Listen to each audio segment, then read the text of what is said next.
పాత్రికేయ మిత్రులందరికీ నమస్కారం. ముందుగా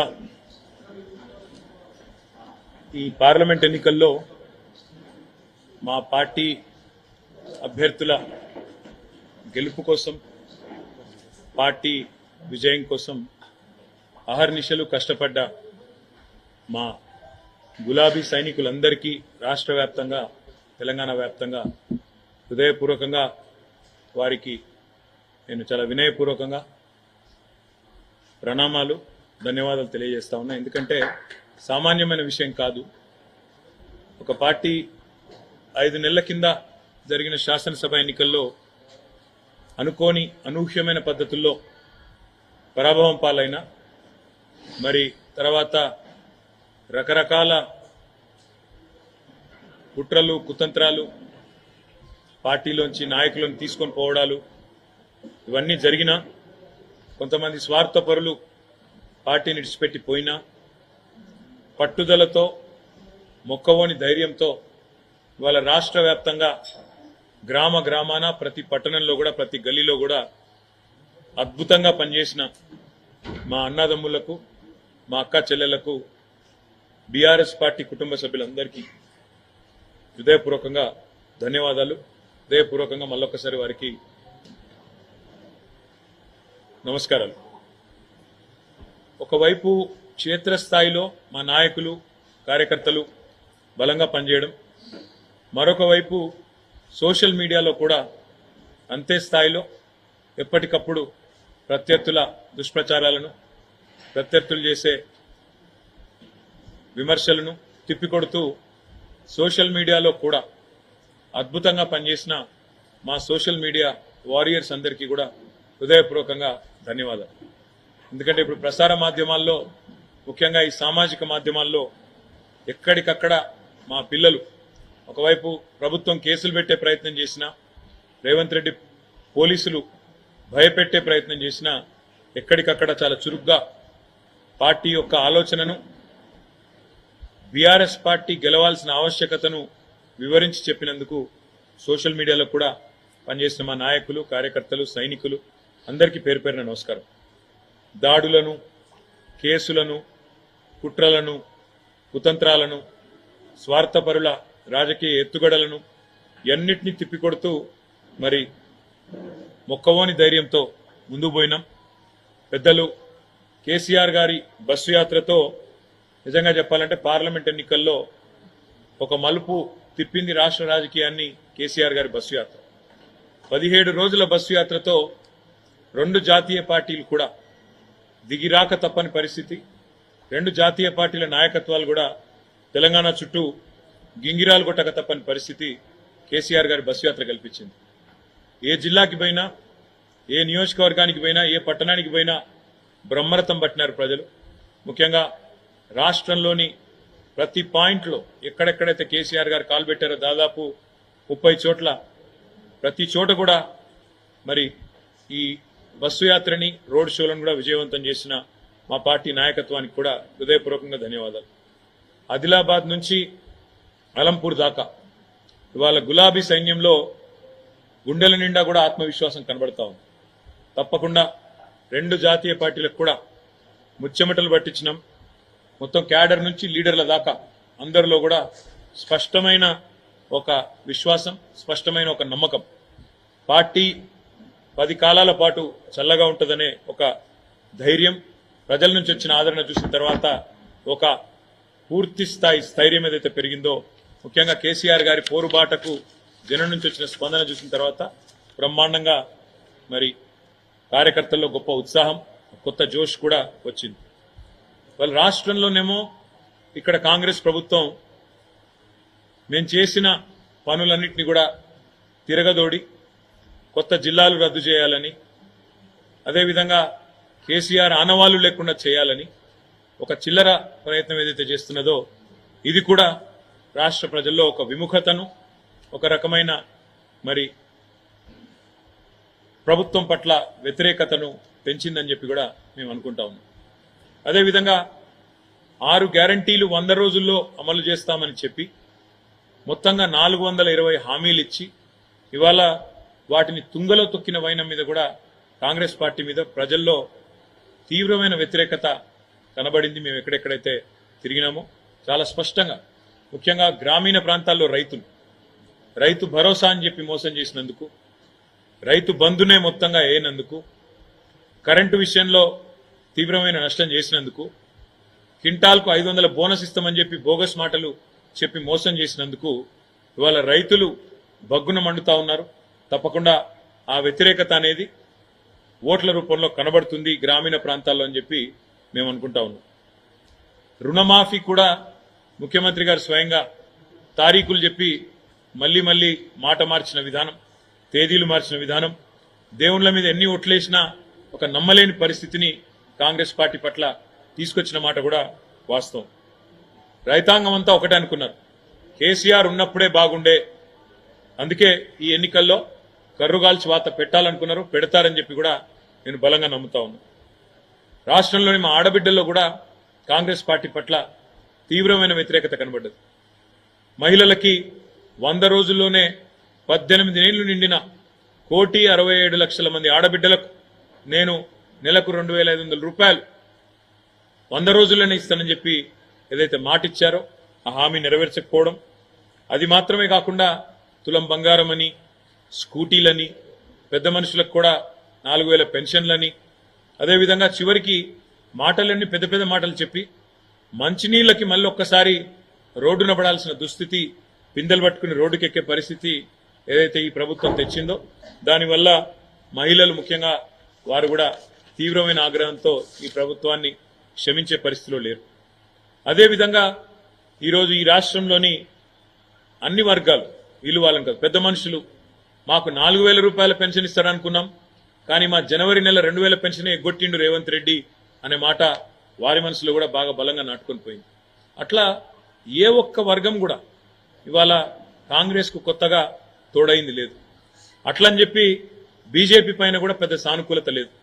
10 ఏళ్లలో ఏమీ చేయని బీజేపీ 10 ఏళ్లలో 4 ఎంపీలను గెలిపించినా ఏమీ జరగలేదు, ఏమీ చేయలేదు, వాళ్ళ వల్ల ఒరిగింది సున్నా అనే విషయం పూర్తి స్థాయిలో ప్రజలకు అర్థమైంది. అడ్డగోలుగా పెరిగిన పెట్రోల్ ధరలు, డీజిల్ ధరలు, నిత్యావసర వస్తువుల ధరలు, సిలిండర్ ధరలు ఇవన్నీ కూడా విరమైన తర్వాత మోడీ గారి ప్రభుత్వం మీద కూడా వ్యతిరేకత కనబడతా ఉంది. మేము కూడా చాలా ఆలోచనతోనే ప్రతి నియోజకవర్గంలో ఈసారి బలమైన అభ్యర్థులను, అందులో కూడా సామాజిక సమతూకాన్ని పాటిస్తూ 17 పార్లమెంటు సీట్లకు గాను 12 జనరల్ సీట్లుంటే అందులో 50% అంటే సగం బీసీ అభ్యర్థులకు కేటాయించి మరి ఒక సామాజిక సమతూకాన్ని పాటించింది, బలహీన వర్గాలకు న్యాయం చేసింది బీఆర్ఎస్ పార్టీ. అదేవిధంగా అభ్యర్థులు కూడా చాలా మంది సీనియర్ నాయకులు, బలమైన నాయకులు, బ్రహ్మాండంగా గతం నుంచి కూడా కార్యకర్తలతో మంచి సంబంధాలు, పార్టీతో ప్రజలతో మంచి సంబంధాలున్న నాయకులకు మెయిన్ టికెట్లు ఇస్తే, కాంగ్రెస్ పార్టీ మాత్రం చివరి నిమిషంలో వచ్చిన పారాషూట్ లీడర్లు, అందులో ముఖ్యంగా బీఆర్ఎస్ లోంచి ఇతర పార్టీలోంచి ఎత్తుకొని పోయిన పారాషూట్ లీడర్లకు కాంగ్రెస్ గాని బీజేపీ గాని దాదాపు 6-7 చోట్ల బీజేపీ అభ్యర్థులు మా పార్టీ నుంచి పోయిన వాళ్ళే, 4-5 చోట్ల కాంగ్రెస్ అభ్యర్థులు కూడా మా పార్టీ నుంచి పోయిన వాళ్ళే. కాబట్టి సొంత పార్టీలోనే, వాళ్ళ సొంత పార్టీ కాంగ్రెస్ లోనే వారి పట్ల విముఖత, వ్యతిరేకత కూడా స్పష్టంగా కనబడ్డది. మా అభ్యర్థుల పట్ల సానుకూలత, వారి అభ్యర్థుల పట్ల వ్యతిరేకత. మొదలు ఒక 2 నెలల కిందట అసలు బీఆర్ఎస్ కు సీట్లే రావు, ఒక్క సీటు కూడా వస్తే ఎక్కువ అని చెప్పి స్వయంగా ముఖ్యమంత్రి రేవంత్ రెడ్డి ఒక్క సీటన్న గెలుచుకొని చూపెట్టండి అన్న పరిస్థితి నుంచి ఇవాళ 2 జాతీయ పార్టీలకు ముచ్చెమటలు పట్టించే స్థితి నెల రోజుల లోపలనే తెచ్చింది మా గులాబీ దండు, మా గులాబీ సైనికులు అనే మాట కూడా నేను విజ్ఞప్తి చేస్తా ఉన్నాను. కొన్ని చోట్ల కాంగ్రెస్ మాకు ప్రత్యర్థిగా ఉండే, కొన్ని చోట్ల మాకు బీజేపీ ప్రత్యర్థిగా ఉండే, కానీ మొత్తం రాష్ట్రంలోని 17 సీట్లలో అంతటా కూడా ధీటుగా పోటీనిచ్చింది మాత్రం ఖచ్చితంగా బీఆర్ఎస్ అనే మాట నేను మీకు విజ్ఞప్తి చేస్తా ఉన్నా. ఇవాళ ఒకటి మాత్రం స్పష్టం, ఢిల్లీలో కుస్తీలు, గల్లీలో దోస్తీలు. కాంగ్రెస్ బీజేపీ రాజకీయం చూస్తే ఢిల్లీలో కుస్తీ, గల్లీలో దోస్తీ అన్నట్టుగా ఇలా వ్యవహారం నడుస్తా ఉంది. ఢిల్లీలోనేమో ఏదో కొట్లాడుతున్నట్టు యాక్టింగ్, కానీ ఇక్కడ దాదాపు 6-7 సీట్లలో ఇవాళ తెలంగాణలో కాంగ్రెస్ పార్టీ బలహీనమైన డమ్మీ అభ్యర్థులను పెట్టి ఇవాళ కరీంనగర్తో సహా, నిజామాబాద్తో సహా, అదేవిధంగా నిజామాబాద్లో డమ్మీ అభ్యర్థి నేను ఎందుకంటా ఉన్నా అంటే జీవన్ రెడ్డి గారు సీనియర్ నాయకుడే, కానీ ఆయన పోటీ చేయాలనుకున్నది కరీంనగర్ నుంచి. ఆయనను బలవంతంగా ఆయనకి ఇష్టం లేని నిజామాబాద్లో రుద్దింది కాంగ్రెస్. కరీంనగర్ అభ్యర్థి ఎవరో ఎవరికి తెలియదు.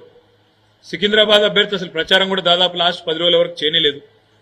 మల్కాజ్గిరి అభ్యర్థి ఆ ప్రాంతం కనీసం సుపరిచితం కూడా కాదు, పరిచయం కూడా లేదు. ఇట్లా 6-7 సీట్లలో డమ్మీ అభ్యర్థులను పెట్టి రేవంత్ రెడ్డి గారు మరి బీజేపీని గెలిపించడానికి కిషన్ రెడ్డి కంటే ఎక్కువ రేవంత్ రెడ్డి కష్టపడ్డాడన్న మాట నేను విజ్ఞప్తి చేస్తా ఉన్నాను.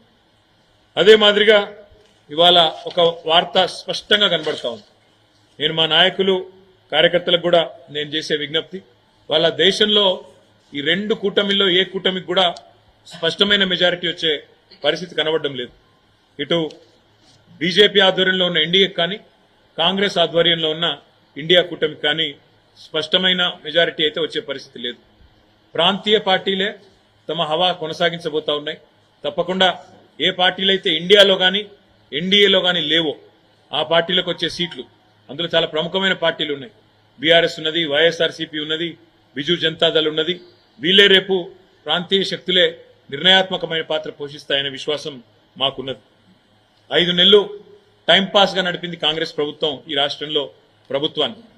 ప్రజల సమస్యల పట్ల గాని ప్రజల అవసరాల పట్ల గాని అవగాహన లేకుండా అన్ని చిల్లరమల్లర అంశాలు తీసుకొని కొన్ని రోజులు మేడిగడ్డ మీద టైంపాస్ పేరు మీద, కొన్ని రోజులు శ్వేతపత్రాల పేరు మీద టైంపాస్, కొన్ని రోజులు ఫోన్ ట్యాపింగ్ అని టైంపాస్, రకరకాలుగా ప్రజల దృష్టిని మరల్చడానికి చిల్లరమల్లర ప్రయత్నాలు చేసి చివరికి కొంతమంది నాయకులను మా పార్టీ వాళ్ళని గుంజుకున్నా మా క్యాడర్ మాత్రం బలంగా నిలదొక్కున్నది, నిలబడ్డది. పార్లమెంటు ఎన్నికల్లో అద్భుతంగా పోరాట పటిమను ప్రదర్శించింది బీఆర్ఎస్ పార్టీ క్యాడర్. అందుకే తప్పకుండా మంచి విజయాలు కూడా మా పార్టీ మా క్యాడర్ బలం వల్ల, మా పార్టీ నాయకులు చేసిన ఐకమత్యమైన సమన్వయంతో కూడిన కృషి వల్ల మంచి ఫలితాలు సాధించబోతా ఉన్నాం. ప్రజలకు ఒక విషయం స్పష్టంగా అర్థమైంది. ఈనాడైనా ఏనాడైనా అల్టిమేట్ గా బీఆర్ఎస్ పార్టీయే తెలంగాణ ప్రయోజనాలకు సంబంధించినంత వరకు శ్రీరామ రక్ష అనే మాట ప్రజలందరికీ కూడా అర్థమైంది. 2 జాతీయ పార్టీలు కూడా కేవలం సన్నాయి నొక్కులు నొక్కడానికి, విమర్శలు చేయడానికి, కేసీఆర్ గారిని దూషించడానికి, కేవలం తెలంగాణకు ఏమీ చేయకపోయినా అడ్డగోలు మాటలు మాట్లాడడానికి, అడ్డగోలు విమర్శలు చేయడానికి మాత్రమే పరిమితం. వీళ్ళ వల్ల అంతకంటే ఏమీ కాదు అనే మాట కూడా అర్థమైంది. చివరిగా నేను చేసే విజ్ఞప్తి, నేను చెప్పే మాట ఒకటే. ఇవాళ మా పార్టీ నాయకులు, మా పార్టీ కార్యకర్తలు ఎవరెవరైతే ఈ ఎన్నికల్లో అద్భుతమైన పనిచేసినారో వారందరికీ ధన్యవాదాలు తెలియజేసుకుంటూనే వారికి ఇంకొక మాట కూడా నేను విజ్ఞప్తి చేస్తా ఉన్నాను. మీరు చేసిన కృషి, మీరు చేసిన ప్రయత్నం ఉత్తగానే పోదు. పార్లమెంట్ ఎన్నికల్లో మంచి ఫలితాలతో పాటు, మంచి ఓట్లతో పాటు, సీట్లతో పాటు రేపు తొందరలోనే జరగబోయే స్థానిక సంస్థల ఎన్నికలకు కూడా మీరు చేసిన పని, మీరు పెట్టిన ఎఫర్టు ఇదొక పునాది కాబోతా ఉన్నది. ఎందుకంటే ఈ సంవత్సరం వరుసగా జిల్లా పరిషత్ ఎన్నికలు ఉన్నాయి, మండల ప్రజా పరిషత్ ఎన్నికలు ఉన్నాయి, సర్పంచ్ ఎలక్షన్లు ఉన్నాయి, అదేవిధంగా కౌన్సిలర్ ఎన్నికలు ఉన్నాయి.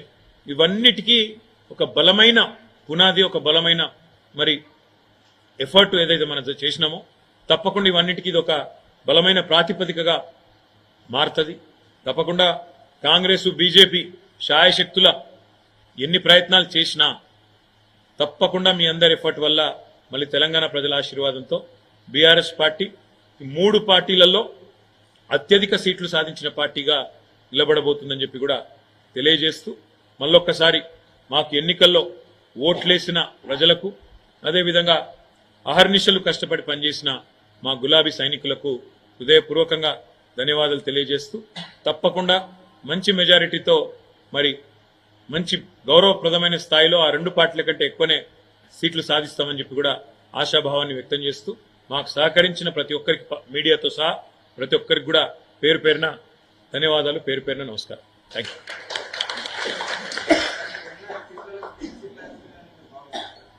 ఆ 2 పార్టీల కంటే మాకు ఎక్కువ వస్తాయి కదా. కాంగ్రెస్ కంటే బీజేపీ కంటే 17లో మరి తప్పకుండా వాళ్ళిద్దరి కంటే కూడా మేము సింగిల్ లార్జెస్ట్ పార్టీగా మేము ఎదుగుతామని మా విశ్వాసం.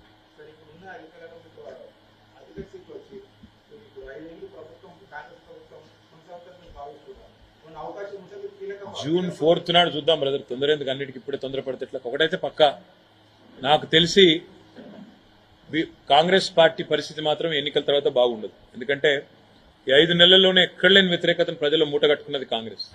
నేను ఇప్పుడు దాదాపుగా నిన్నటి నుంచి ఈ రోజు వరకు కనీసం ఒక 100-150 మంది నాయకులు రాష్ట్ర వ్యాప్తంగా మాట్లాడినాను. అందరు చెప్తుంది కూడా ఒకటే, 5 నెలల్లోనే ఒక అసాధారణమైన వ్యతిరేకత మాత్రం కాంగ్రెస్ మీద వచ్చింది. క్షేత్రస్థాయిలో కాంగ్రెస్ పరిస్థితి బాగాలేదు. వీళ్ళు అడ్డగోలు హామీలు ఇచ్చి నెరవేర్చలేదు అనే కోపం ప్రజల్లో బలంగా ఉంది అనే మాట చెప్తున్నారు. కాబట్టి నేను అనుకోవడం అయితే ఒకవేళ ఈ ఎన్నికల తర్వాతనైనా కాంగ్రెస్ బుద్ధి తెచ్చుకొని తామిచ్చిన 420 హామీలు అమలు చేయకపోతే తప్పకుండా ప్రజాక్షేత్రంలో చాలా దారుణమైన పరాభవానికి వాళ్ళు తయారు కావాల్సి ఉంటుంది. అది మాత్రం thank you. Please do subscribe to Telugu Rajyam channel. Please do subscribe to Telugu Rajyam channel. Please do subscribe to Telugu Rajyam channel. Hi అండి, నేను మీ ఆర్పీని నెల్లూరు పెద్దారెడ్డి చేపల పులుసు ఓనర్ని. మీరు తెలుగు రాజ్యం అనే ఈ యూట్యూబ్ ఛానల్ సబ్స్క్రైబ్ చేసుకుని మంచి మంచి వీడియోలతో వస్తారు. Thank you so much. Hi people, I'm Sonakshi Verma and you please watch Telugu Rajyam and please subscribe to the channel.